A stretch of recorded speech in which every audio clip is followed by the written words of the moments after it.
Meus irmãos, eu ganhei esse livro de um amigo chamado Cameron. Alguns aqui conhecem, o Cameron serviu muitos anos na IBC. E antes dele voltar agora para os Estados Unidos em definitivo, ele me deu esse livro, pode colocar aí, Muniz. Esse livro chamado Finding Church. É um livro do Wayne Jacobsen. Seria uma tradução Encontrando a Igreja, ou Procurando a Igreja. E ele faz uma pergunta, e se realmente houver algo mais? O Wayne Jacobsen é o autor do livro Deus Me Ama, que mexeu tanto com a história da nossa igreja. É o autor de um livro chamado Amar ao Próximo. É o teólogo que está ali por trás, mexendo com aquela ficção da cabana, trazendo algumas reflexões teológicas que foram inseridas naquele filme. E esse livro mexeu comigo, porque esse livro começa fazendo um questionamento muito difícil de ser feito e bem interessante. Ele começa dizendo, o Wayne, que quando Jesus começou a igreja, ele olhou para Pedro e disse: Pedro, sobre esta pedra eu edificarei a minha igreja e as portas do inferno não prevalecerão sobre a minha igreja. A palavra também afirma de forma muito clara que Jesus Cristo é a cabeça da igreja. Em Efésios 4,15, a gente vai falar bastante de Efésios nesse mês. Efésios 4,15 diz que Cristo é a cabeça da igreja. Ainda em Efésios, é aquele texto clássico que diz que Jesus amou a igreja ao ponto de se entregar por ela e de que ele irá apresentá-la a si mesmo como igreja gloriosa, sem mancha, nem ruga ou coisa semelhante, mas santa e inculpável. O que é que esses três textos estão dizendo? Que Jesus garantiu que as portas do inferno não prevaleceriam sobre a sua igreja. Que Ele é o Senhor da igreja, o cabeça da igreja. E que Ele apresentaria esta igreja a si mesmo, a essa igreja que Ele se entregou por ela, santa, gloriosa, sem mancha, sem ruga ou coisa semelhante. E aí eu faço uma pergunta para vocês. Como é que está a igreja? Como é que está a igreja? Olhe para a igreja. Olhe para a igreja cristã no Brasil, independente de católicos ou protestante, evangélico, olhe para a igreja. É legal o que a gente enxerga? Está de boa? Olhe para a história da igreja.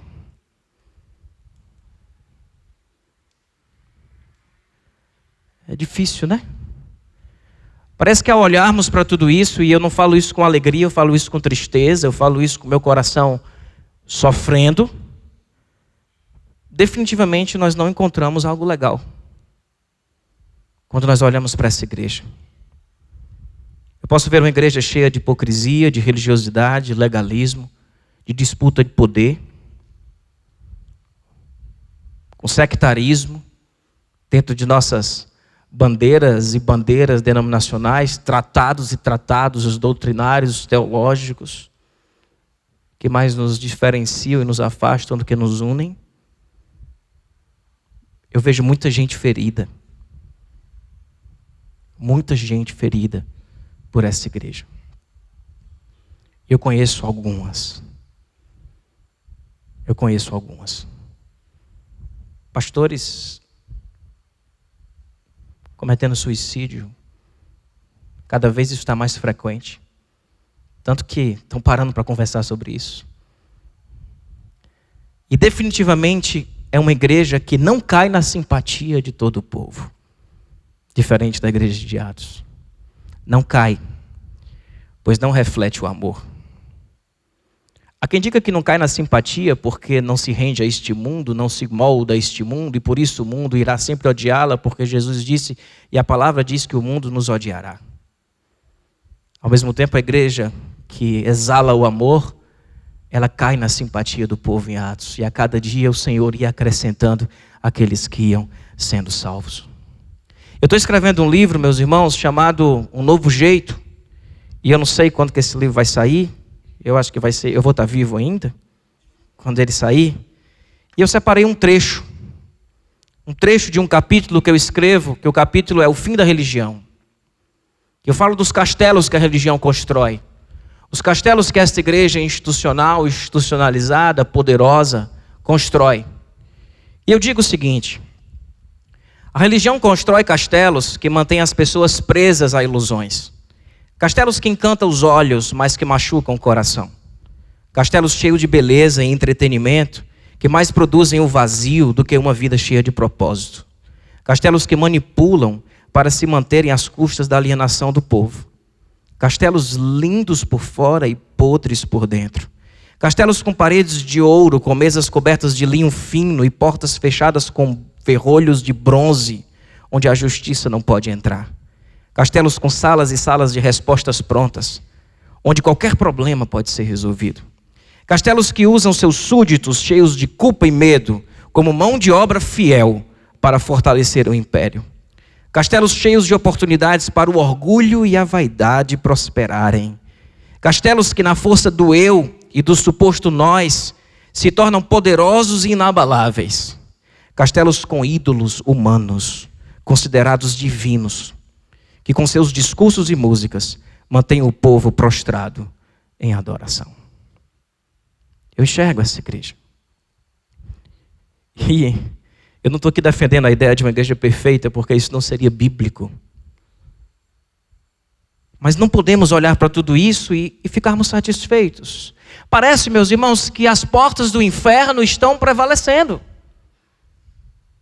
E Jesus disse que as portas do inferno não prevaleceriam sobre a sua igreja. Parece que este corpo, igreja evangélica, que alguns chegam a chamar de potestade, está desgovernado, sem cabeça. Ou batendo cabeça. E aí o Wayne pergunta no livro dele: você acha que Jesus tem feito um bom trabalho? Ao longo desses 2000 anos? Que Jesus tem feito um bom trabalho? Olhe para a igreja brasileira. Você acha que Jesus tem feito um bom trabalho por esta igreja? Se é Ele que edifica a sua igreja, se é Ele que tem feito o trabalho, esse trabalho está sendo bem feito, você demitiria esse executivo desta igreja porque ele não está conseguindo produzir aquilo que era o que deveria ser produzido? As portas do inferno não prevalecerão sobre a minha igreja. Meu irmão, o problema, sabe qual é? É que aquilo que nós estamos chamando de igreja pode não ser a igreja. Eu creio que as portas do inferno não prevalecerão sobre a igreja de Jesus. Isso não significa dizer que as portas do inferno não estejam prevalecendo sobre aquilo que chamamos de igreja brasileira. Jesus não está edificando sua igreja construindo prédios. Não está.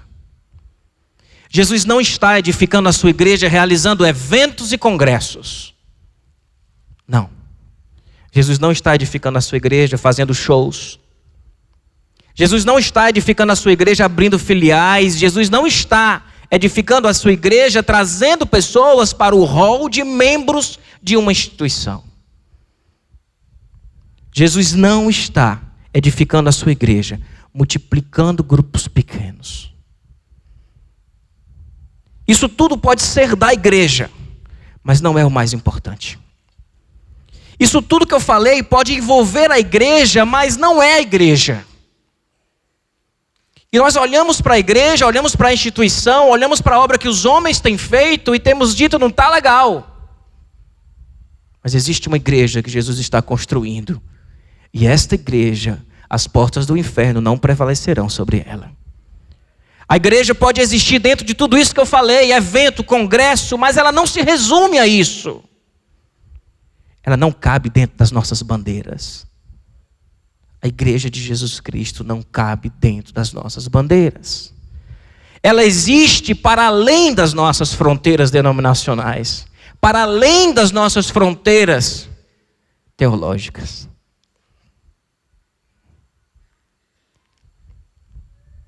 A igreja é um organismo vivo. E a vida não se controla. Ela não se limita. E a vida é difícil de ser definida. é difícil de ser apalpada. Isso é a igreja de Jesus. O que é então a igreja que Jesus está edificando? Jesus está convidando pessoas a fazerem parte da família do Pai, se reconciliando com o Pai e se reconciliando com o seu semelhante. É quando nós começamos a falar de comunidade. Jesus está formando a comunidade do povo de Deus. Jesus está fazendo essa obra. E quando nós confundimos isso com todas as instituições que nós chamamos de igreja, nós ficamos frustrados. Talvez a igreja seja menor em número do que nós imaginamos e mais poderosa do que a numerosa. Menor do que a que nós imaginamos e mais poderosa que essa igreja numerosa, que abarca todo o estado todo do Rio de Janeiro, que é quase a totalidade do povo brasileiro. É essa a igreja? É isso a igreja? São as nossas instituições, os nossos templos, os nossos programas. Jesus está criando e formando um povo. Um povo. Um povo. Não é uma instituição, é um organismo. E o seu reino está sendo estabelecido nas relações. Em nossos relacionamentos que o reino de Deus está sendo estabelecido. E igreja é relacionamento. Mas, meu irmão, para entender o que Jesus está fazendo, nós precisamos voltar ao início. Nós precisamos voltar ao início para entender o que Jesus está fazendo e o plano de salvação de Deus por intermédio de seu Filho Jesus, criando e formando a sua igreja, a sua noiva. A gente precisa olhar para o começo. A gente precisa enxergar o problema. Eu queria chamar duas pessoas aqui. Dois voluntários. Dois voluntários não, dois intimados. Porque eu não combinei e vou chamar na marra. Eu queria chamar o Denner e queria chamar o Tiago. Tiago, levantei a mão aí. Isso, tu, chamar o Tiago. Queria que vocês viessem aqui. E que vocês sentassem aqui nessas cadeiras aqui, juntos, unidos. Eu vou botar o ventilador para vocês.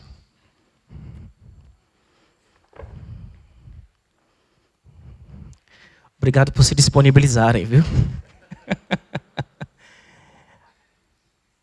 Um ser humano, duas pessoas juntas, próximas. E eu quero representar isso olhando primeiro para o texto. Quando o texto diz em Gênesis 2, e ambos estavam nus, o homem e a mulher, e eles não se envergonhavam. Os dois seres humanos estavam nus e eles não sentiam vergonha. Nós temos uma realidade pré-queda. Nós não temos ainda aí a queda, é o último versículo ainda antes da queda, que ele retrata esta comunhão entre seres humanos. A gente sempre trata isso muito olhando para o casal, mas vamos transcender dessa realidade do casal e vamos pensar que dois seres humanos estavam juntos, unidos, ligados. Eu chego a dizer que esse texto, ele mostra um eu e um tu em harmonia. É um eu e um tu em harmonia. Eles estão em harmonia. Não há vergonhas. Não há vergonha porque não há culpa. Não há competição. Sabe, eles não se sentem uma ameaça um para o outro. O que a gente mais sente, não é nosso semelhante? Uma ameaça. Assusta a gente, fere a gente, mexe a gente corre e se esconde. E o que acontece no momento em que eles pecam, se afastam de Deus, e imediatamente eles se afastam também um do outro. Diz que o homem e a mulher procuraram roupas para se esconder, passaram a se esconder um do outro. A relação, este eu e tu equilibrado, se rompe. Olha o que Bonhoeffer fala sobre isso. Bonhoeffer fala no seu livro Comunhão dos Santos, ele diz que a perda da comunhão imediata com Deus põe a perder também a comunhão social imediata entre o ser humano e Deus, bem como entre ser humano e ser humano, se interpôs um poder separador, o pecado. E aí é um momento onde, diante desta realidade do pecado, não há mais essa harmonia do eu e do tu. O cenário muda, eles se escondem. Eles deixam de ser, sabe, aquela parceria que estão ligados a Deus e ligados um ao outro, e é estabelecido um afastamento. É estabelecido um afastamento. Aí eu quero pedir a vocês que afastem um pouquinho a cadeira. Vem para cá, Dene. Para esse cantinho aqui. E tu, Tiago, para esse cantinho bem aqui assim. Senta aqui. Pode ficar meio de lado, que vocês acompanham também a projeção. E aí nós não temos mais esse eu. Segura aqui, Tiago. Esse eu e tu dessa forma. É diferente. O eu cresce. O eu passa agora a estar em evidência. O cenário não é mais esse. Não é dessa forma. Este tu, ele se reduz. Ele se transforma numa coisa pequena aqui embaixo. O eu, ele vai ficar em evidência. O eu ganha toda a centralidade da nossa vida. O tu fica um detalhe. E isso é pecado. Este eu no centro, este eu em evidência, não é um pecado apenas contra Deus, mas é um pecado que nos afasta do nosso semelhante. Bonhoeffer coloca ainda nesse livro, dizendo que com a queda o amor foi substituído pelo egoísmo. O amor foi substituído pelo egoísmo. Enquanto a relação, um outro texto de Bonhoeffer, enquanto a relação originária dos seres humanos entre si é de doação, no estado do pecado ela é puramente de exigência. A relação se transforma numa relação utilitarista, que passa a usar o outro como objeto. E quando eu busco o outro, eu busco para mim. O eu está entronizado e sendo centro de tudo que nós vivemos. E vamos em direção ao outro, uma relação de autoafirmação, usando o outro para isso. O eu está no centro, não existe o nós. Bonhoeffer chega a dizer, de forma muito categórica, que todo ser humano está em completo isolamento voluntário. Cada qual vive sua própria vida, em vez de todos viverem a vida em Deus. Meus irmãos, todo ser humano está em... Isso é pecado. Completo isolamento voluntário. Cada qual vive sua própria vida, em vez de todos viverem a mesma vida de Deus. Percebem? Esse é o problema. Esse é o problema, esse é o grande problema. Eu fui atrás de pesquisar, de olhar alguns povos, que são povos que representam essa barreira, essa inimizade entre um povo e outro. E eu me lembrei da Alemanha, Alemanha Oriental, Alemanha Ocidental, né, aquele muro construído que depois é derrubado. Eu me lembrei da Coreia, Coreia do Norte, Coreia do Sul, depois da Segunda Guerra Mundial. Aquele povo é dividido. E nós temos um casal coreano aqui em nossa igreja. E eu perguntei para eles hoje de manhã, a rivalidade é de fato entre os povos? Existe uma rivalidade entre quem mora na Coreia do Sul e quem mora na Coreia do Norte? Ou é uma coisa dos governos? Ele disse, pastor, é dos governos. Não há uma rivalidade entre esses povos. Muitas famílias, inclusive, queriam que isso acabasse, que isso se resolvesse, porque muitas famílias foram divididas, foram separadas. Uma barreira de inimizade por causa do poder, por causa da ganância, por causa do orgulho, foi construída separando dois povos. Mas Jesus vem destruir toda a barreira de inimizade. E Paulo, quando escreve aos Efésios, ele dá um exemplo de uma rivalidade que talvez fosse a mais difícil de ser vencida, que era de um judeu e um gentil, e um não judeu. O negócio era tão sério que o judeu não falava com o gentil em público, ele não considerava aquela pessoa como uma pessoa capaz de receber alguma coisa de Deus. Ele desviava de algumas cidades para não encontrar com aquelas pessoas. E aí eu queria ler com vocês Efésios capítulo 2. A gente vai ler parando e vivendo, percebendo o que Deus fez nesse processo de salvação. Deus, quando salva pessoas, Ele não está simplesmente salvando o Tiago, Ele não está simplesmente salvando o Denner, perdoando o pecado do Dena, escrevendo o nome de vocês no livro da vida, mas Ele está também operando e fazendo uma obra de salvação, restaurando a nossa capacidade de conexão, a nossa relação com as pessoas. Por isso Ele não está só levando pessoas para o céu, mas Ele está construindo uma família espiritual. E a sua salvação não pode parar naquilo que nós chamamos de salvação individual. Porque existe uma salvação individual que está linkada a uma salvação coletiva, a uma consequência no nosso coletivo. Vamos ler o texto, irmãos? Texto de Efésios 2. Efésios 2 diz o seguinte. Eu desarrumei a ordem, tá? Depois vocês leem na ordem. Eu vou ler o 17 e 18. 17 e 18 diz: Ele veio, Ele quem? Jesus. E anunciou a paz a vocês que estavam longe, e a paz aos que estavam perto. Pois por meio dele, tanto nós como vocês, temos acesso ao Pai por um só Espírito. Ele é a nossa paz. E ele veio e anunciou a paz ao Tiago. E anunciou a paz ao Denner. E eu não sei quem está perto, quem está longe. Quem estava perto era o judeu, quem estava longe era o gentio no texto. Mas ele anunciou paz ao Tiago, anunciou paz ao Denner. Mas não simplesmente para viver uma relação transcendental, verticalizada, mas para que através desta paz eles fossem unidos, conectados, que toda barreira de inimizade fosse desfeita. Ele se conecta ao Pai, você se conecta ao Pai, e os dois se encontram no Pai. Os dois se encontram de fato no Pai. Continuando o texto, o versículo 16 diz: a reconciliação com Deus, os dois, e reconciliar com Deus os dois em um corpo, por meio da cruz, pela qual Ele destruiu. Destruiu o que, irmãos? Quem destruiu? Deus enviando o seu Filho, através de quê? Da cruz. Essa cruz. Destruiu a barreira de inimizade. O texto continua, versículo 13 e 14. Mas agora, em Cristo Jesus, vocês que estavam longe foram aproximados mediante o sangue de Cristo.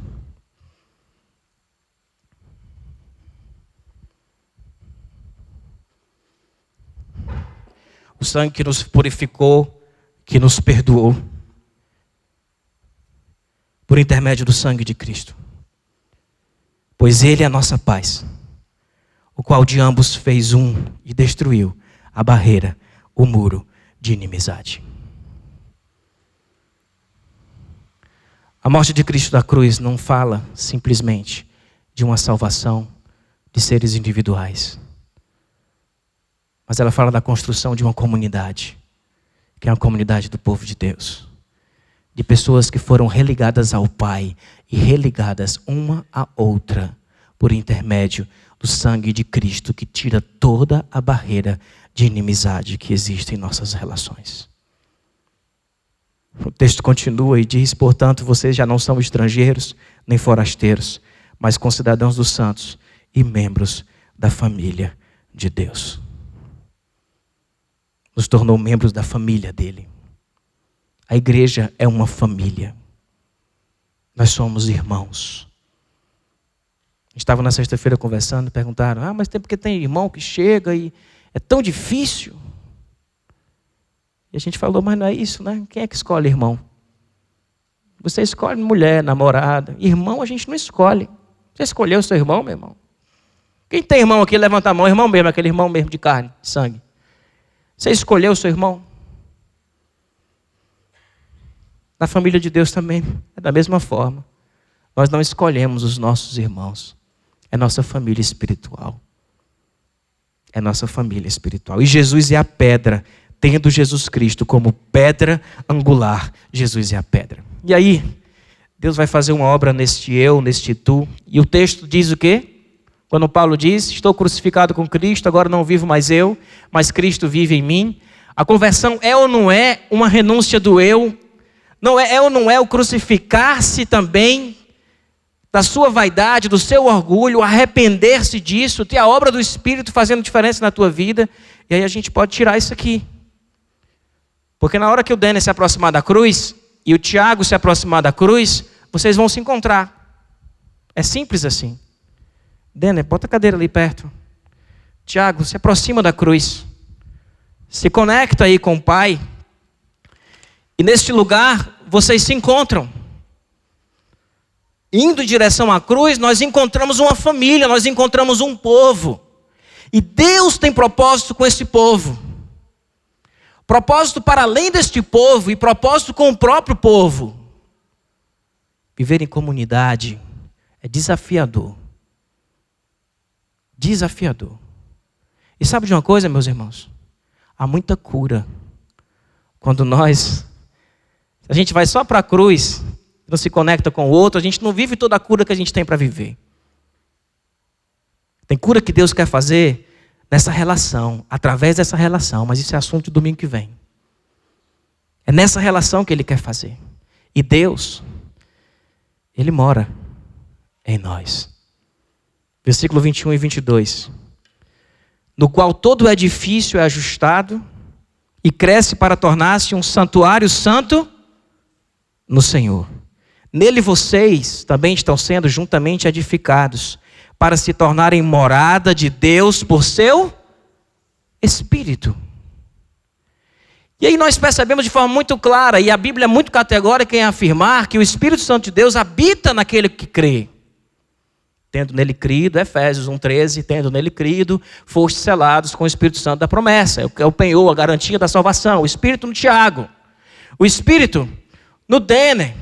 Mas o que esse texto está dizendo, que coincide com o que está em 1 Pedro, quando ele fala que nós estamos sendo usados como pedras vivas para a construção de uma casa espiritual, e Deus está dizendo que habita e faz morada onde? Dentro do indivíduo, nesse texto? Ou na casa espiritual que está sendo construída? Ou na família que está sendo edificada?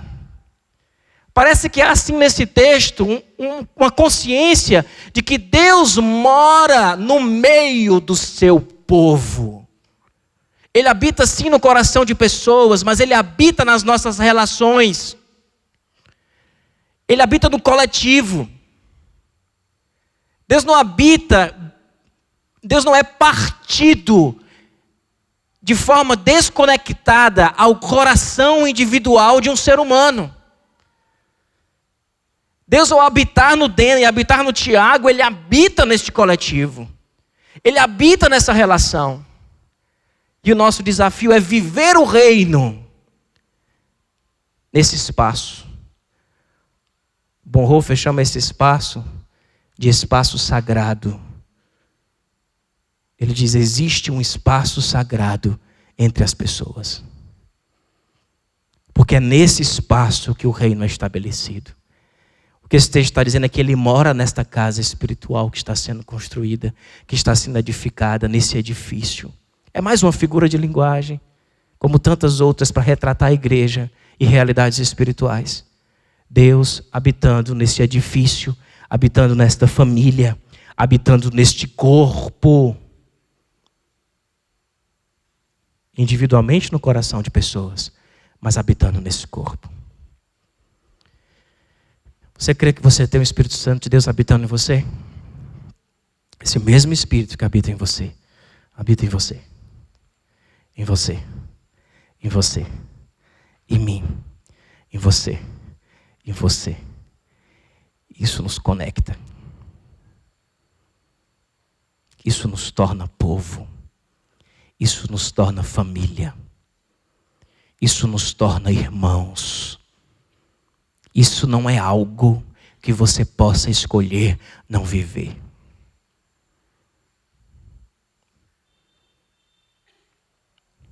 Deus está nos salvando também ao nos conectar com outras pessoas e curar tanta coisa dentro de nós. O Wayne Jacobs, nesse livro, tem um capítulo que ele diz que ele não gosta quando a pessoa diz assim, eu saí da igreja, eu não sou da igreja. Ele disse, você não tem como não ser da igreja. Você pode ter saído de uma instituição e está dizendo que saiu da igreja. Você pode dizer que não tem igreja. É o desigrejado que é chamado hoje por tantos teólogos, os desigrejados. Não existe desigrejado. Disse, você deixou a congregação, você saiu de uma instituição. Você saiu de uma religião. Você não tem como deixar a igreja. E aí ele faz uma pergunta, você pensa que pode pertencer a Cristo e não fazer parte da família dele? Isso é impossível. No momento que você pertence a Cristo, você pertence à família dele. Não dá para você pertencer a Cristo sem pertencer à família dele. Eu me lembro de um jovem aqui na igreja, meus irmãos, um jovem que se machucou muito aqui no meio de nós. E em outros lugares. Se machucou na instituição, se machucou na religião. E um dia ele chegou para mim e disse, cara, eu não posso dizer que eu amo a Jesus e sentir raiva da noiva dele. Eu disse, bicho, tu não está sentindo raiva da noiva dele, tu está sentindo raiva desse monstro que a religião cria muitas vezes, que a gente confunde com noiva, que a noiva está ali, mas não é aquilo simplesmente. E ele disse, mas está errado, se eu amo a Jesus, eu preciso amar a sua igreja. Igreja são pessoas. Igreja é um povo. Igreja é um movimento espiritual, relacional, entre pessoas que foram conectadas ao Pai, por intermédio de Cristo, que quebrou a barreira da inimizade e nos fez um povo. Amém, irmãos? Obrigado, pessoal. Pode dar um abraço aí, isso aí.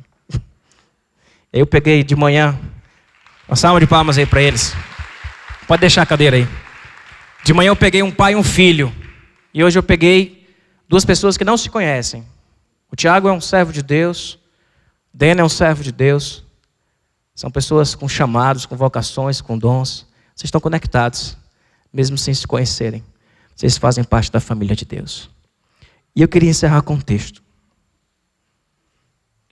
Efésios 4, de 4 a 6. Ele diz, há um só corpo e um só Espírito. Assim como a esperança para a qual vocês foram chamados é uma só. Há um só Senhor, uma só fé, um só batismo, um só Deus e Pai de todos, que é sobre todos, por meio de todos e em todos. Amém, meus irmãos? Que nós possamos entender que a salvação que Deus tem a fazer faz parte do plano de salvação de Deus, não apenas nos conectar ao Pai, mas nos reconectar um ao outro, numa relação, onde o reino será estabelecido, onde curas serão vividas, onde missões, cumprimento de missão será feito. Um povo, pessoas. É isso que é a igreja. Irmãos, e é só isso que é a igreja. O resto é supérfluo, é adereço. O resto é mal necessário às vezes para a gente funcionar neste mundo terreno. Mas igrejas são pessoas.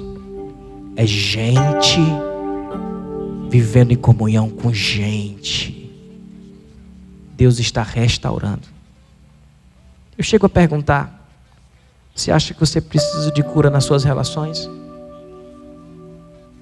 Ah, meus irmãos, o pecado destruiu nossa capacidade de se conectar com o próximo de uma forma livre. Jesus quer restaurar isso em todos os nossos laços. Ele quer deixar você em paz com o seu próximo, destruir a barreira da inimizade e vivermos algo que nós nunca vivemos.